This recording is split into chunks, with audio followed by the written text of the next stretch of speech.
My friends, hello. I just had an opportunity to have a really great conversation with a person that I've known professionally for some years, and we haven't had the opportunity to see each other due to COVID in quite some time. And so I was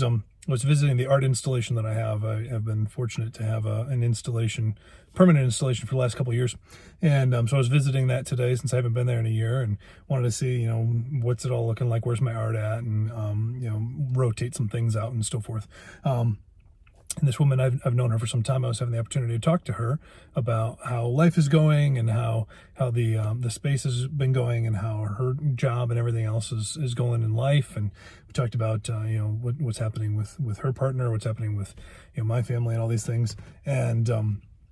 it was really very nice as an extrovert to have a conversation with a human in person. Like, I haven't had the opportunity to do a lot of that, as many of us haven't.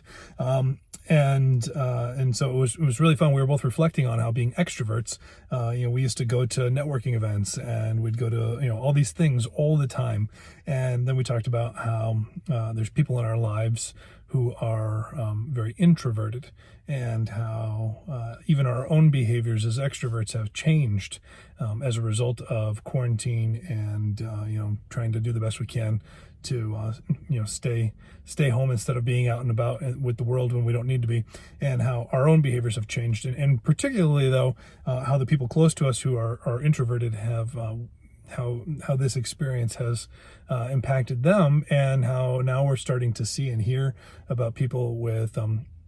really enhanced social anxiety. And it made me think about, if this isn't already on your radar, something that maybe it should be, that as we are re-entering the world, many of us, some of us have been back to work, in place and going to our offices and so forth for some time, but a lot of us haven't. And as the world is starting to return to a semblance of normalcy with more vaccinations, I've had a couple conversations with people who are close to me who are, kind of apprehensive almost about returning to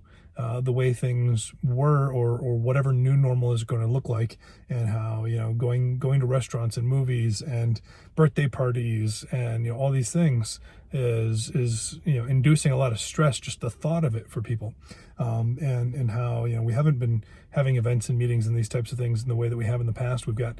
Zoom and all that, but now we're starting to do more of these things in person, and how that's causing stress and anxiety for people. And so I had this conversation today, and I've had a couple of these conversations recently, and it made me think, if we're not thinking about this now as leaders, we really should be starting to think about what are the impacts, the social anxiety and the concerns and the apprehension and the things that we may have to be preparing for with those around us, those that we're charged with serving, and those that we work with, and those that we work for, and their family members and our friends. That we should really start to be mindful that just because the world is starting to return to normal, it's going to be probably a growing pains process for some people. This individual was talking about how she was almost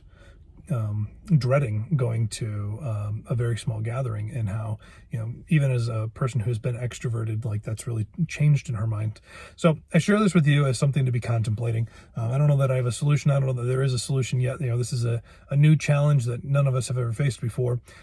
with the exiting of a challenge that we're still combating. So I bring this more to you as something to contemplate and something to be mindful of, that those around us are going to be coming from very different places in regards to their comfort level and their ability to spring back into the world. And so let's just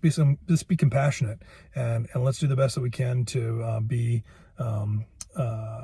understanding and forgiving for those who cancel on us and things like this, and really to give people the space and the time that they need to feel comfortable to start returning to the world as we once knew it. And for you, if you're one of these individuals, well, I'm thinking of you, and I'm hoping other people will start thinking of you as well, so that we can all return to the world in a comfortable, safe way that makes us feel good and contribute positively.